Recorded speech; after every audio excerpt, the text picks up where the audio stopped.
everybody, my name is Mary Claxton and I'm a former classroom music teacher and I currently work for Little Kids Rock on our teaching and learning team. When we're doing workshops, one of the questions we commonly get asked is, how do I start? People want to know what these first few classes look like with real students in the room.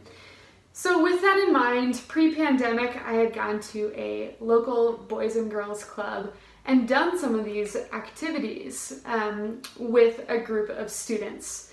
So I'm excited to share that with you now that we're getting ready to go back into the classrooms or preparing to do so.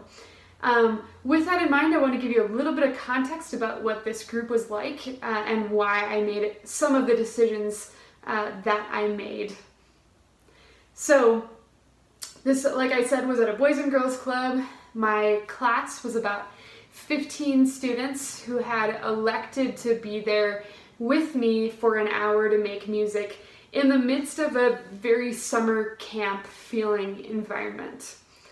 The age range was kids going into 4th grade all the way to going into 7th grade, which was an interesting mix. Though I will say that almost all of the students had at least some exposure to ukulele, which was the main instrument that we were using because that's what I had access to as the teacher in that environment.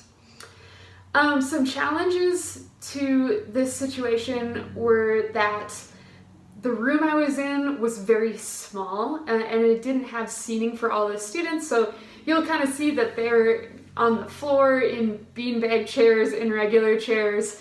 It doesn't feel as formal as something that I might facilitate in a typical classroom environment, though it worked really well for these students and this size of class.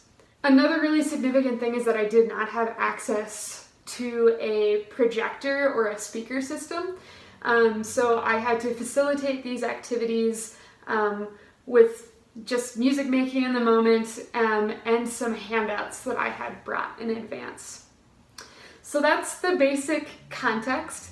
I'm really excited for you to see these and I hope that even if it's a very different situation than your classroom situation, that it's helpful to see these things in action with students to get a feel for the challenges and exciting moments that you all are going to have together as you begin an experience with modern band.